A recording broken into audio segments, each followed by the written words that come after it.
हमारे अष्ट सखाओं में एक सखा हुए श्री कृष्णदास, उनका एक स्वभाव था बंधुओं। जैसे मैंने ये कपड़ा देखा तो सांसारिक व्यक्ति का स्वरूप कैसा होता, बहुत ध्यान से सुनना।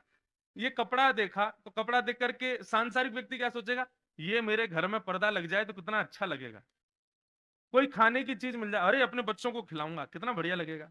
कुछ भी मिल जाए उससे वो अपनी उपभोक्ताओं का विचार करता है। कृष्णदास जी कहीं भी कुछ भी देखते, किसी की सुंदरता देखते ना तो उसको कहते, तुम कभी श्रीनाथ जी गए हो, गोवर्धन आए हो? बोले नहीं। एक बार आना, तुम बहुत सुंदर हो, हमारे लाल जी के सामने आओगे, हमारे लाल जी जब तुमको देखेंगे खुश हो जाएंगे सुंदरता देख के। कोई अच्छा नृत्य करता तो उसको कहते, तुम हमारे ठाकुर जी के सामने नाचो, ठाकुर जी प्रसन्न हो जाएंगे। कोई अच्छा भोजन बनाता स्वादिष्ट तो उसको कहते, अपने अपने हाथों से कोई सामग्री हमारे ठाकुर जी के लिए बनाओ, ठाकुर जी को स्वाद आएगा। ऐसा कृष्णदास जी का स्वभाव।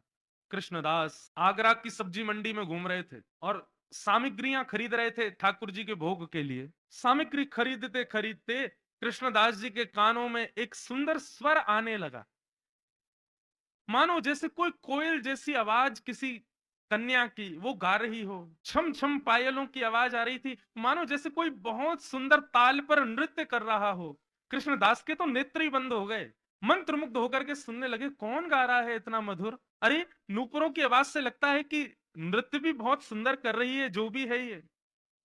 अरे अगर ये मेरे लाल जी के सामने जाकर के नृत्य कर दे, श्रीनाथ जी को यदि प्रसन्न कर दे, गिरधर लाल के सामने जाकर के बढ़िया सुंदर अपनी वाणी का प्रस्तुतिकरण कर दे, ठाकुर जी तो प्रकट ही हो जाएंगे। एक बात बंधुओं, कृष्णदास जी का मन रीझ गया, बोले कौन गा रहा है ये?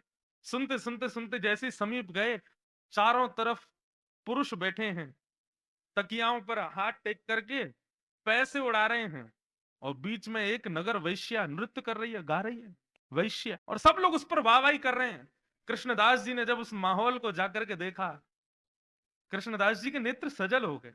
कितना मधुर गला, कितना सुंदर स्वरूप, कितना अच्छा नृत्य, और इसको व्यय किया जा रहा है इन संसारी लोगों को रिझाने में। कृष्णदास जी बोले, ज्ञान देने जाऊंगा तो भगा दिया जाएगा, बिना ज्ञान दिए ही कुछ लीला हो। जैसे ही उसका नृत्य पूरा हुआ ना, कोई उसको 5 रुपया दे रहा था, कोई उसको 6 रुपया दे रहा था, 10 रुपया, उस समय बड़ी कीमत होती 10 रुपए की, और जो 10 रुपया दे उससे वो बड़ी रीझ के बात करे।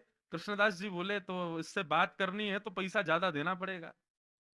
कृष्णदास जी उसके पास गए, 100 रुपया दिया।